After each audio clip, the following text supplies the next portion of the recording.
Halo semuanya, perkenalkan nama saya Rio Stephen Ardesto dengan NIM E1031221013. Saya adalah mahasiswa Universitas Tanjung Pura, Fakultas Ilmu Sosial dan Ilmu Politik, dan Prodi Ilmu Pemerintahan Angkatan 2022.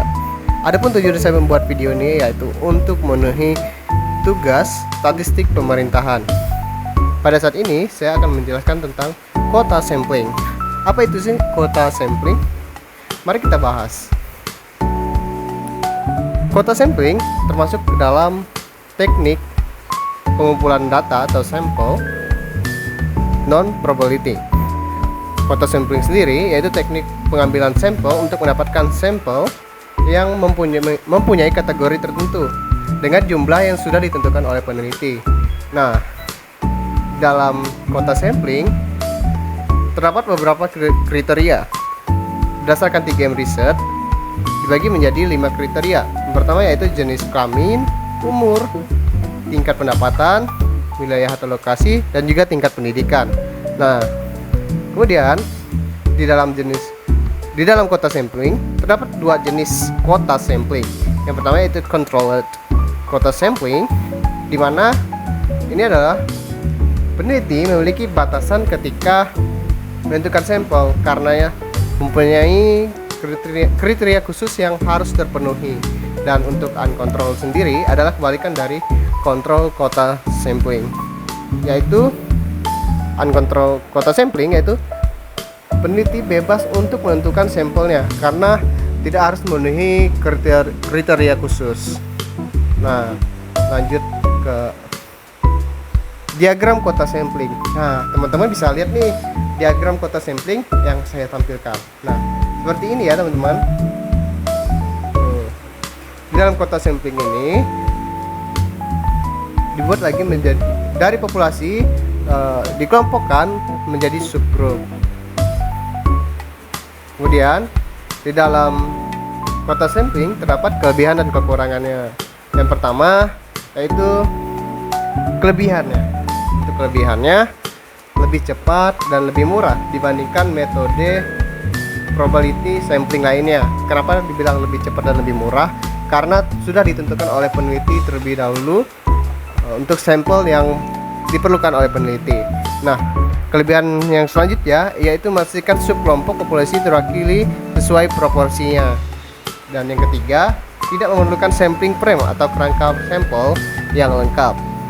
Adapun kekurangan dari quota sampling sendiri yaitu rentan terhadap bias seleksi karena pemilihannya tidak secara random.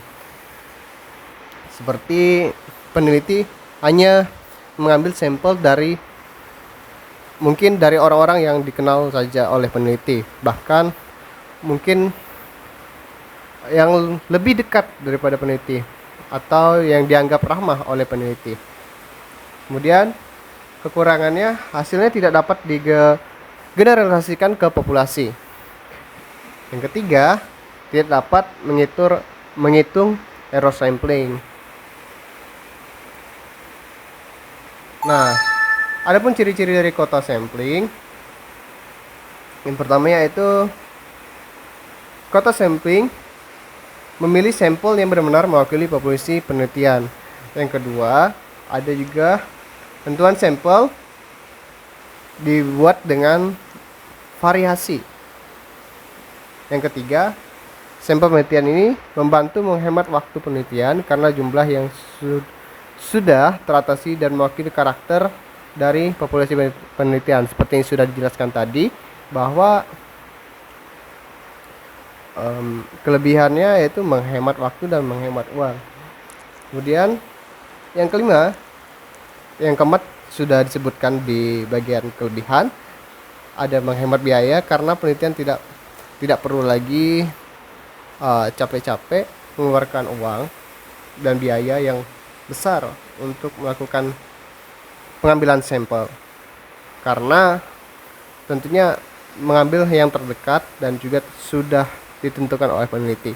Nah, yang kelima, ada peneliti harus memisahkan populasi menjadi subkelompok.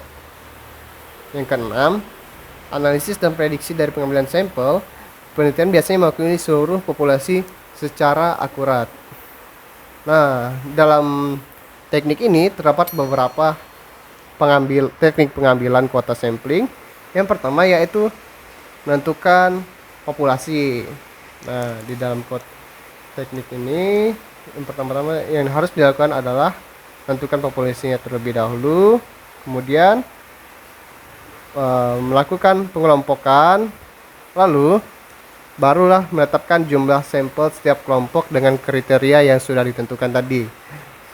Setelah itu barulah bisa diambil pengambilan data dan akhirnya akan dianalisis dan dilakukan pemeriksaan data. Untuk yang selanjutnya, itu ada contoh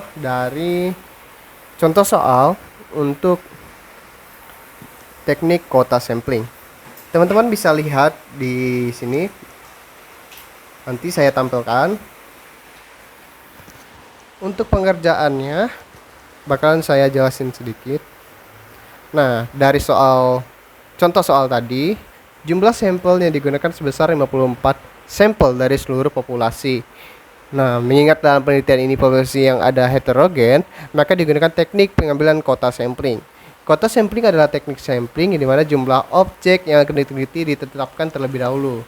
Nah, pelaksanaan kuota sampling dalam penelitian ini diberikan kepada mahasiswa Fakultas Ekonomi Universitas Medan area Stambuk tahun 2012 sampai 2015 yang menggunakan kartu prabayar AM3 yang berjumlah 117 pengguna dengan ketentuan rumus sebagai berikut. Nah, teman-teman bisa lihat ketentuan rumusnya di sini, yaitu jumlah sampel per kelompok sama dengan jumlah individu dalam kelompok per jumlah total populasi dikali jumlah sampel total yang diinginkan oleh peneliti. Nah, kali ini adalah cara pengerjaannya. Sudah saya tampilkan di sini. Teman-teman bisa lihat. Untuk kuota sampling tadi kan sudah dijelaskan bahwa kuota sampling itu bergantung pada kriteria tertentu. Nah, di sini saya mengambil kriteria dari jenis kelamin. Untuk jenis kelamin sendiri yaitu ada laki-laki dan perempuan. Nah, teman-teman bisa lihat di situ. Diketahui 117 orang pengguna kartu entry dan terdiri dari 80 laki-laki dan juga 37 perempuan. Nah, dan jumlah sampel yang diinginkan oleh peneliti adalah 54 sampel. Jadi, untuk mencari banyaknya sampel yang akan diambil peneliti, yang pertama kita mencari terlebih dahulu untuk setiap sampelnya, baik dari laki-laki maupun perempuan.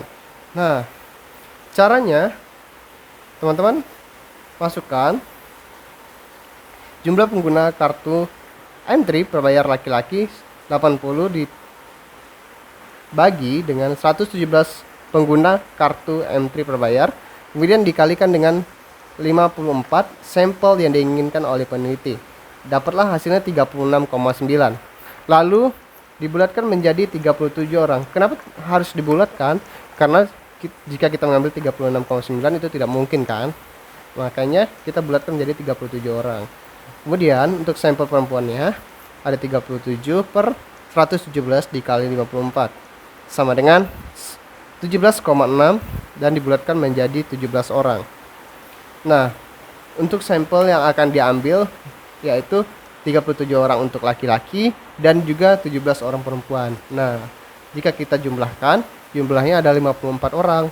Jadi sampelnya telah terpenuhi dan seperti apa yang diinginkan oleh peneliti. Nah, mungkin hanya itu penjelasan singkat dari saya. Saya ucapkan terima kasih.